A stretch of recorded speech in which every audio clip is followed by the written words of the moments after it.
Sexo e relacionamento de casal. O sexo é importante no relacionamento de casal, sim ou não?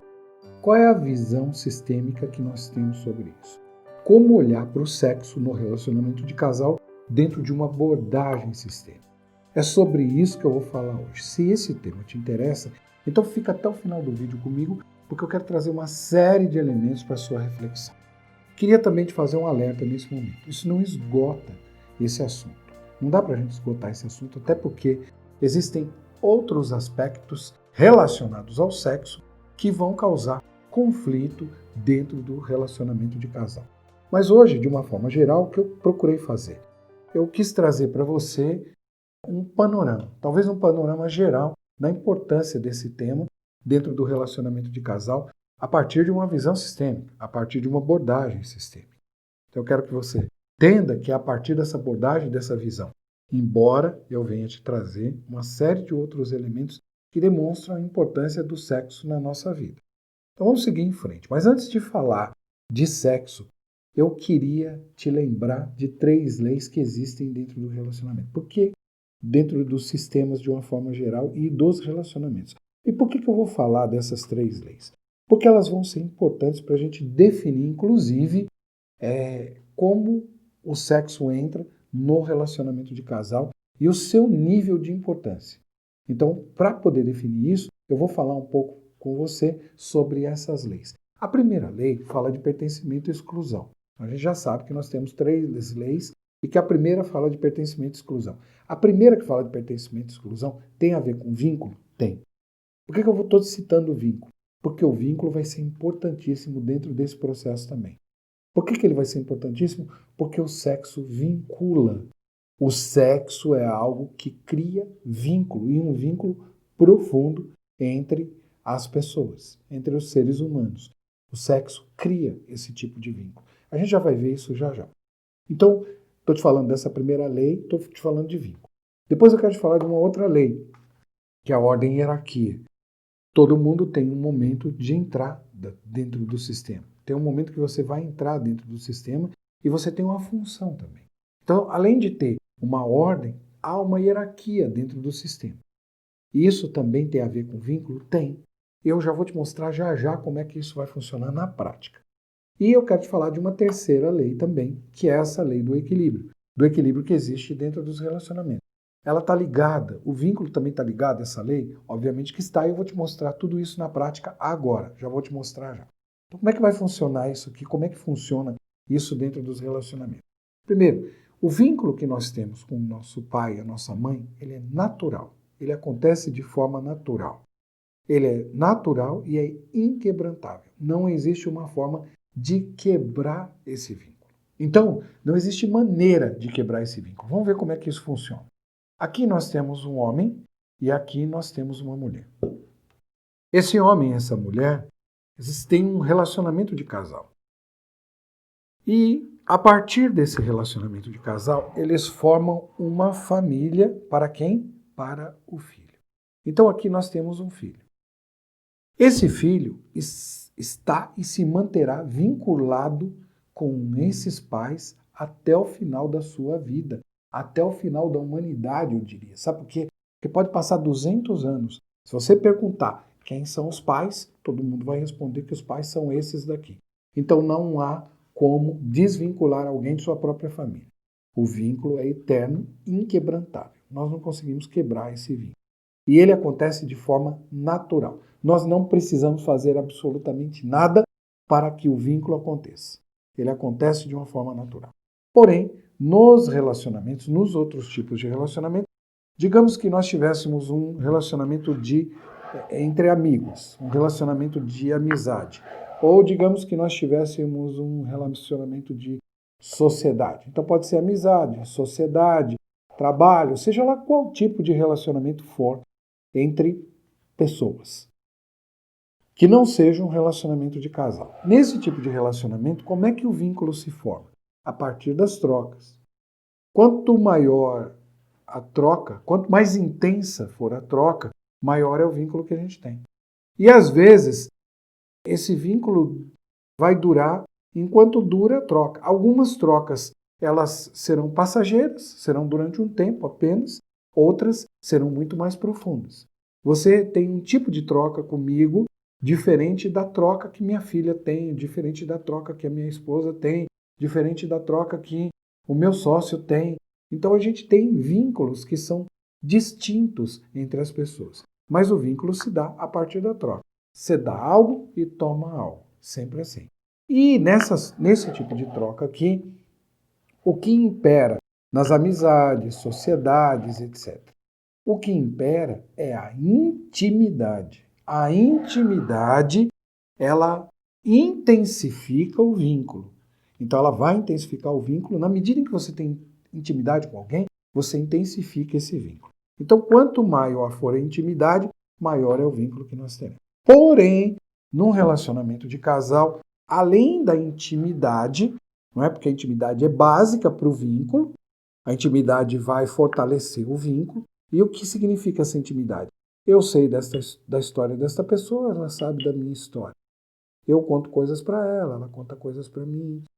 A gente vai trocando coisas nessa vida. A gente troca coisas que são materiais, presentes que são materiais, mas a gente troca emoções, a gente troca sentimentos, a gente faz essas trocas. Então as trocas, elas não são apenas materiais, elas são psíquicas também. Então a gente está trocando materialmente algo, mas está trocando algo que é psíquico, algo que é emocional, algo que é energético. A gente está fazendo essa troca em todo e qualquer tipo de relacionamento. No relacionamento de casal, nós estamos fazendo também. Mas o relacionamento de casal envolve um outro tipo de troca que a amizade, a sociedade, etc., não envolve. Qual é o outro tipo de troca que existe no relacionamento de casal? No relacionamento de casal, outro tipo de troca é íntima, troca íntima. O íntimo e a intimidade juntos. Então, para que um relacionamento de casal exista, para que ele funcione, para que ele exista, nós precisamos do relacionamento íntimo. Sem relacionamento íntimo, nós não temos um relacionamento de casal. É um relacionamento fraternal. Relacionamento sem sexo não é um relacionamento de casal. A gente precisa entender que é assim que as coisas funcionam. E isso talvez seja claro já para você, mas talvez você nunca tenha olhado dessa forma. Veja, com os nossos pais, nós não precisamos de intimidade. Não precisamos de intimidade, não. Com os nossos pais, a coisa aconteceu de forma natural. Aliás, nós temos pouquíssima intimidade com os nossos pais. Pouquíssima intimidade. Eles têm mais intimidade conosco do que nós temos com eles. Eles sabem mais da nossa vida do que nós sabemos da vida deles. Nós nunca saberemos efetivamente nada da vida deles. No momento que nós nascemos, eles já tinham vivido e muito. Eles já tinham vivido inúmeras experiências que talvez a gente nunca venha a saber. Então, isso é um fato. Nós precisamos olhar para esse fato antes de qualquer coisa. Então, não precisamos de muita intimidade. Porém, no relacionamento de amizade, a gente vai precisar dessa intimidade. A intimidade que vai mandar. E no relacionamento de casal, nós vamos precisar, além da intimidade, nós precisamos do íntimo. Nós precisamos desse contato. Nós precisamos de algo ali que o outro possa nos oferecer. E tem algo que agora eu quero, quando eu disse para você que ia trazer outros elementos, eu vou trazer mesmo.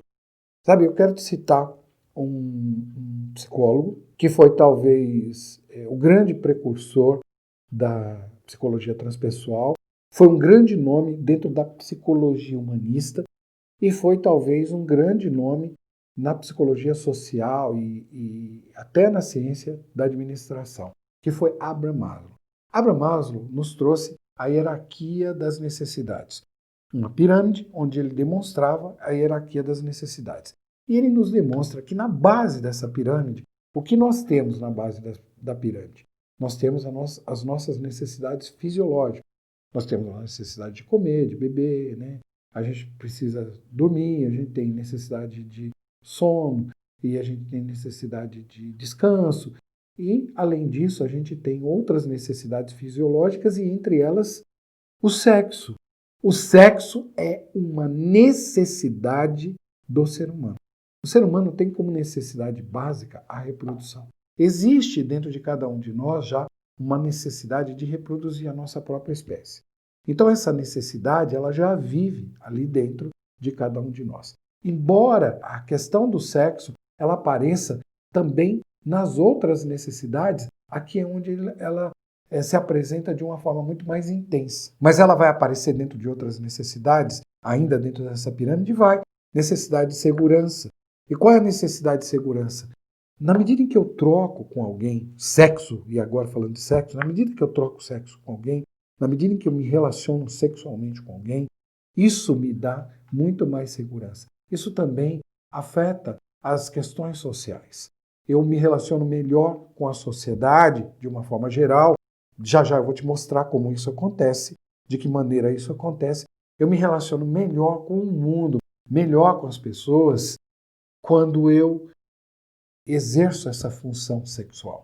Quando essa função sexual é exercida, isso me traz muito mais tranquilidade na sociedade de uma forma geral.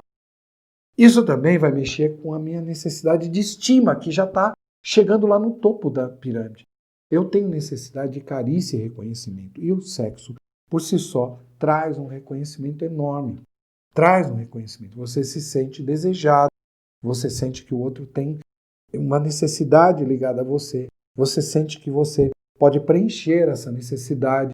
Então isso te afeta na sua estima, nessa necessidade de carícia e de reconhecimento que a gente tem, que é tão natural. E isso vai afetar também o topo da pirâmide, que é a autorrealização. Quando eu tenho satisfeitas as minhas necessidades, eu consigo me realizar de uma maneira diferente. Então o sexo é extremamente importante. E tudo isso vem a partir de um relacionamento de casal. O sexo só existe a partir de um relacionamento de casal. Lógico que existe o sexo fortuito, existe um sexo, aquele tipo de relação sexual que você tem, que talvez seja de uma noite só, de um encontro, etc. Mas eu queria te dizer, tem algo que é líquido e certo. Todo e qualquer relacionamento sexual traz algum tipo de implicação. Não importa qual seja a implicação, mas ele traz uma implicação. Então a gente precisa ter isso claro dentro da gente também. E ele é tão importante que ele vai marcar a vida de uma pessoa. Ele marca a vida de uma pessoa. Portanto, agora, quando a gente fala de necessidade, em termos de necessidade, tem algo que o Bert Hellinger cita num livro que é Simetria Oculta do Amor, você vai encontrar lá, um texto onde ele fala sobre a primazia da carne sobre o espírito. O que ele quer dizer com isso? Ele quer dizer que o sexo é tão natural e tem uma força tão grande que a carne se sobrepõe aos movimentos do espírito. Lembra que quando ele fala de movimentos do espírito, ele não está falando da espiritualidade em si, ele está falando de movimentos que acontecem naturalmente dentro do sistema. Esses movimentos sobre os quais a gente não tem controle. Então, a carne tem uma primazia sobre isso. Por quê? Abraham Maslow explica isso muito bem quando ele fala da hierarquia das necessidades. Então, isso é importante que a gente sempre ligue isso também, que a gente tenha isso de uma forma clara dentro da gente. Agora, quando é que o sexo traz problemas dentro do relacionamento? Ou se ele pode trazer problemas? Lógico que pode trazer problemas, porque se o sexo não for bem desenvolvido no relacionamento de casal, se ele não for 50-50, meio a meio, se as pessoas não trabalharem muito bem essa questão, em algum momento isso vai trazer algum impacto ou algum tipo de consequência. Ou seja, vai trazer algum tipo de conflito. Lógico que vai. Por quê? Porque uma pessoa tem necessidade. E se ela tem essa necessidade, ela vai buscar satisfazer essa necessidade de uma forma ou de outra. Como eu te falei, isso aqui geraria outros vídeos onde a gente poderia falar sobre outras coisas e relacionar isso a outras questões. Questões de algum tipo de lealdade que essa pessoa já traz, etc. Mas eu quero seguir por essa linha apenas para te mostrar o básico do sexo relacionado a esse tema, que é o relacionamento de casal. Como ele entra e a sua importância também. Bom, então, já que a gente toca nesse ponto, é necessário que a gente pense o seguinte. O que pode afetar um relacionamento de casal? O equilíbrio das trocas. Se as trocas não forem bem feitas dentro do relacionamento de casal, em algum momento isso vai se quebrar. Quando a gente tem aqui amizades e sociedades, nós estamos trocando. Quando nós temos aqui uma amizade, uma sociedade, a intimidade e outros tipos de troca vão resolvendo essa parada. Mas quando nós temos um relacionamento de casal, se nesse ponto o relacionamento não fica bem, se não há sexo dentro do relacionamento, em algum momento esse relacionamento vai acabar. Em algum momento essas pessoas vão deixar de se relacionar. Porque não será mais um relacionamento de casal. Vai ser um outro tipo de relacionamento fraternal, mas não um relacionamento de casal. E aqui cabe algo interessante agora, né? Quando que a gente pode ter algum tipo de problema aqui dentro do relacionamento de casal, ligado ao sexo? Quando existe algum tipo de bloqueio por parte de alguém. Mas antes de falar de bloqueio, eu quero te falar de tabu. Por que eu quero falar de tabu? Eu quero falar de tabu porque existe uma questão que talvez a gente tenha necessidade de olhar, que talvez tenha a ver com um tipo de lealdade, né? Um tipo de lealdade familiar, mas que causa um bloqueio. E é para esse bloqueio que eu gostaria de olhar aqui agora. Então eu vou te falar de tabu. De onde vem a palavra tabu? A palavra tabu foi vista pela primeira vez por um grande navegador inglês que, passando pelas ilhas da Polinésia, lá, o nome dele era James Cook. Passando pelas ilhas da Polinésia, ele tomou contato com esse termo, tabu. E o que seria tabu? O tabu é a proibição de um determinado ato com base numa crença de que tal ato invadiria um campo sagrado. Ou seja, tabu, na verdade, tem a ver com algo como pecado, algo ruim, algo que se pagava com a vida. Porque nessas ilhas da Polinésia, se você fizesse algo contra o sagrado, você pagaria com a sua própria vida. Então já existe uma questão ligada a isso para a qual a gente deve olhar. Estou te falando de tabu, que foi mais fácil para a gente entender de onde vêm naturalmente esses bloqueios.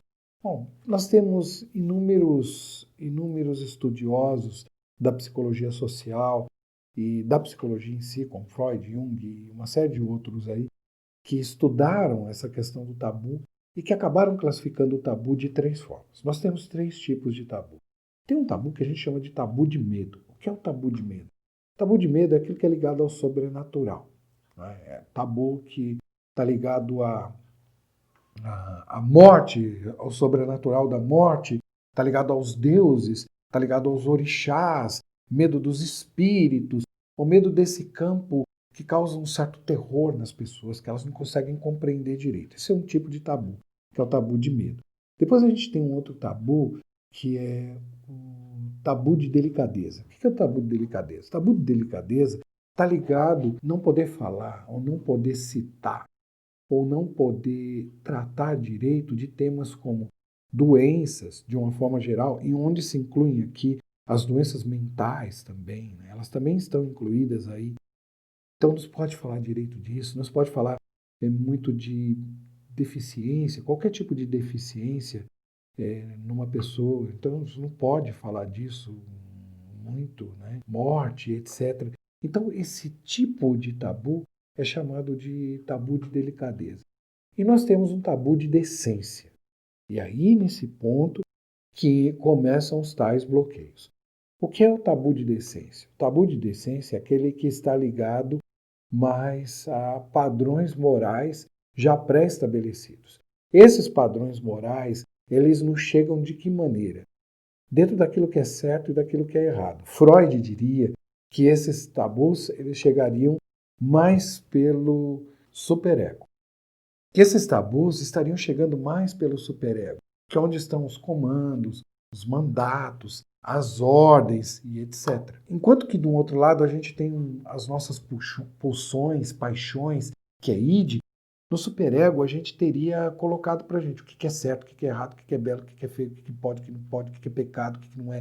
Então, essas coisas foram chegando aí para a gente e foram criando bloqueios, alterações, de certa forma, alterações e transtornos dentro da nossa própria personalidade. Uma criança, quando ela nasce, ela se relaciona muito bem com o seu corpo. Muito bem, obrigado. A criança se toca, ela sente prazer sozinha, Para ela, tudo isso é natural. Mas na medida em que uma pessoa vai crescendo, ela vai aprendendo determinadas coisas, isso vai complicando a sua vida de uma forma horrível, porque ela precisa seguir aquilo que é certo, aquilo que não é. Então é uma espécie de lealdade envolvida aí. Lógico que há uma espécie de lealdade envolvida dentro dessa história, né? Então veja, muitos desses bloqueios talvez tenham a ver também com algo que é histórico, né? Então a gente pode entender isso como parte da nossa história também. A nossa história, ela nos demonstra, de certa maneira, que nós não podemos ser livres, principalmente as mulheres. As mulheres não podem ser livres, né? Elas precisam estar sob determinadas condições para que elas sejam aceitas ou para que elas sejam respeitadas, para que lhes deem o devido valor. Para os homens muitas coisas pode, mas para as mulheres nem tantas. Então isso já traz alguns bloqueios dentro do relacionamento de casal. A gente nota isso acontecendo. Então tem aspectos históricos, mas tem aspectos familiares ligados a isso também. Aspectos esses que vão causar tais bloqueios. E esses bloqueios, de alguma maneira, vão implicar dentro do relacionamento de casal? Lógico que implicam. Isso tudo que eu estou te falando tem a ver com sexo. E o sexo tem a ver com algo que é natural do ser humano, não é? Que é essa questão que a gente viu anteriormente em Maslow, quando a gente falava aqui da questão fisiológica, e a questão fisiológica leva em consideração o desejo. E por que leva em consideração o desejo? Porque quando eu vou em direção a uma pessoa, eu busco algo nela que eu não tenho. Eu busco entrar ali com ela numa relação onde ela me dê algo que eu não tenho como ter sozinho. Porque se eu tivesse, alguém pode até falar, mas você consegue prazer sozinho. Você consegue, através da masturbação, você consegue prazer sozinho. Mas não é a mesma coisa. Vou te mostrar que não é a mesma coisa, já já te mostro que não é a mesma coisa. Vou te mostrar porque existe uma outra questão, que é uma questão hormonal envolvida dentro desse processo. E isso se dá de maneira muito mais intensa no relacionamento com o outro. É no relacionamento com o outro. Então, um parceiro busca no outro parceiro, na parceira, seja lá como for, ele busca algo que ele não tem. Ele busca se suprir de uma necessidade. Não é? Então, esse talvez seja um movimento que já já eu vou comentar, tem uma coisa que eu acho linda, um movimento que demonstra que para que tenha equilíbrio dentro dos relacionamentos, é necessário que essa troca se estabeleça de uma maneira intensa entre o casal. E esse instrumento, que é o desejo, talvez seja um dos maiores instrumentos de equilíbrio dentro do relacionamento de casal. É um instrumento de equilíbrio em que sentido? Porque iguala o casal. O desejo os transforma em iguais. É o desejo que vai fazer com que eles, de alguma maneira, derrubem as suas defesas e possam se equilibrar de fato dentro do relacionamento.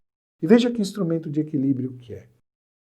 Tem uma coisa dentro das constelações, se você não viu ainda, procura um vídeo, tem um vídeo aqui, eu vou deixar aqui no card. É um vídeo que fala de consciência leve e consciência pesada. Né? Consciência leve e consciência pesada tem a ver com culpa e inocência. Culpa e inocência são elementos contidos dentro dos relacionamentos que vão fazer com que uma pessoa faça algo de maneira mais leve ou faça algo carregando um peso muito maior. E dentro de um relacionamento, essa questão do desejo, como é que ela aparece? Ela aparece dessa maneira, como uma forma de equilibrar o relacionamento. Como? O ideal é que nós dois, eu e o meu parceiro, eu e minha parceira, que nós possamos expressar o nosso desejo de maneira natural. Que eu expresse o meu desejo e que ela expresse o desejo dela em relação a mim. É natural isso. Quando isso acontece de forma natural, beleza. Mas digamos que esses tais bloqueios, ou essa questão histórica, ou essa questão ligada ao superego, como eu te falei, Digamos que essa questão, seja ela histórica ou ligada ao superego, ela se apresente de uma maneira muito intensa sobre uma pessoa. Sabe o que vai acontecer? É uma sensação do tipo assim, desejar menos dentro do relacionamento de casal traz uma certa superioridade. Aquele que deseja menos, ou aquele que diz, ah, não, eu não preciso tanto disso como ele se sente superior. E inferioriza o outro no sentido de que o outro vai dizer assim, nossa, eu preciso tanto. Mas esse desejo que ele tem, que é tão intenso, o coloca numa posição inferior. Em muitos relacionamentos isso acontece. Então é um instrumento de equilíbrio. O desejo é esse instrumento de equilíbrio. E o sexo entra aqui como um elemento de ligação entre essas coisas. Né? Então isso é extremamente importante. E aqui tem uma coisa que é interessante que eu falei para você, já eu vou te falar. Né?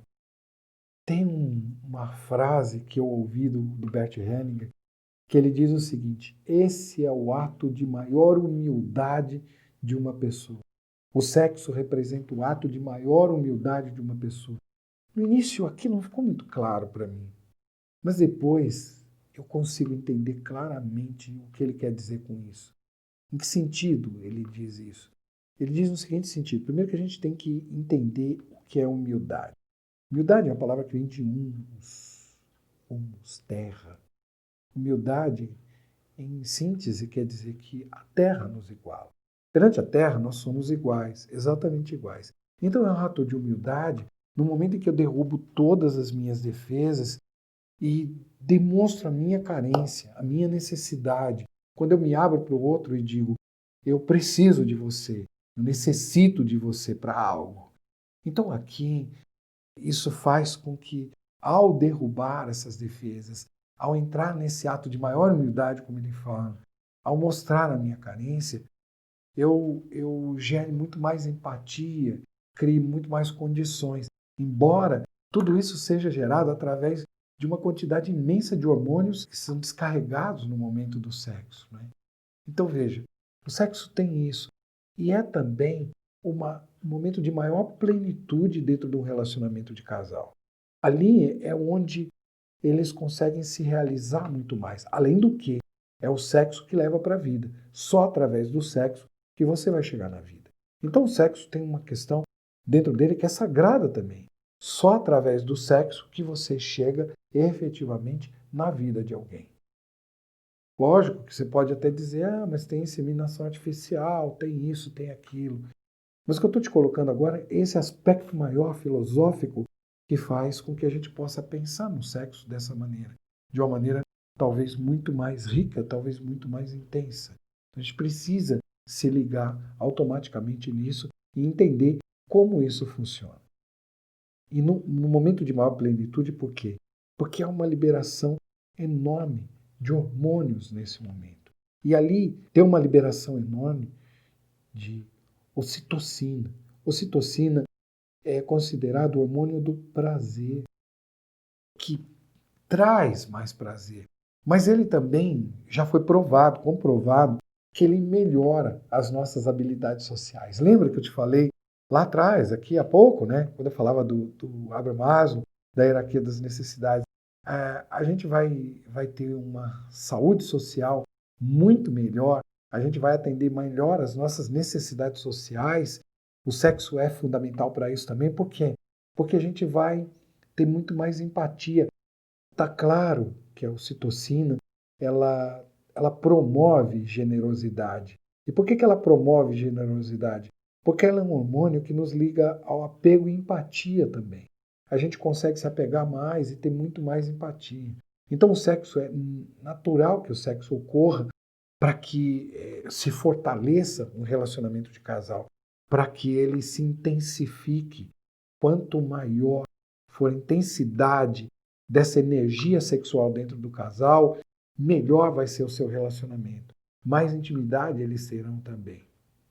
Então, veja, tem essa questão de apego e empatia, mas tem a questão de induzir ao sono. Ele relaxa, ele reduz o desejo de drogas. Ocitocina reduz o desejo de drogas, de uma pessoa utilizar drogas. Ela não precisa muito disso. Além do que, libera também a endorfina, que é um outro hormônio que é um tremendo de um relaxante e um analgésico também. Então veja, reduz o nível de estresse e melhora muito aquilo que você tem de ligação com a vida. Então sua autoestima fica melhor, sua autorrealização é muito mais fácil. Então a gente sobe dentro daquela pirâmide da hierarquia através do sexo. Ele nos ajuda muito nesse sentido também. Porém, essas travas e esses bloqueios são extremamente ruins dentro de um relacionamento. Porque para que o amor dê certo, para que as coisas aconteçam dentro de um relacionamento de casal, é necessário que o sexo exista. Se ele não existir, então esse relacionamento naturalmente estará fadado a acabar num determinado momento. E tem algo que é preciso que seja visto aqui. O desejo, o desejo é tão natural que se uma pessoa não tem desejo, o ideal, o mais adequado, é que ela procurasse uma ajuda, para que ela procurasse entender se isso vem de um bloqueio emocional, se vem de um bloqueio psíquico, talvez venha de um bloqueio energético. Uma constelação pode ajudar, mas uma terapia pode ajudar, outros processos vão ajudar essa pessoa também. Inclusive, a ajuda da medicina. Então, procurar uma ajuda médica vai ser extremamente importante para entender por que essa pessoa não pode viver plenamente este tipo de prazer. Por que ela não consegue viver isso? Isso talvez seja uma maneira de começar a refletir sobre o que pode trazer mais tranquilidade dentro do nosso relacionamento de casal. Então, eu acho que procurei trabalhar com você todas essas informações e lembra de assinar o canal, clicar no sininho para receber as novas atualizações. Espero que tenha te ajudado. Vou deixar aqui uma playlist falando sobre constelações, outra falando sobre terapia no nosso dia a dia. E eu venho no próximo vídeo com um novo tema, sempre com essas abordagens sistêmicas e terapêuticas, tá bom? Até lá, um grande abraço. Valeu.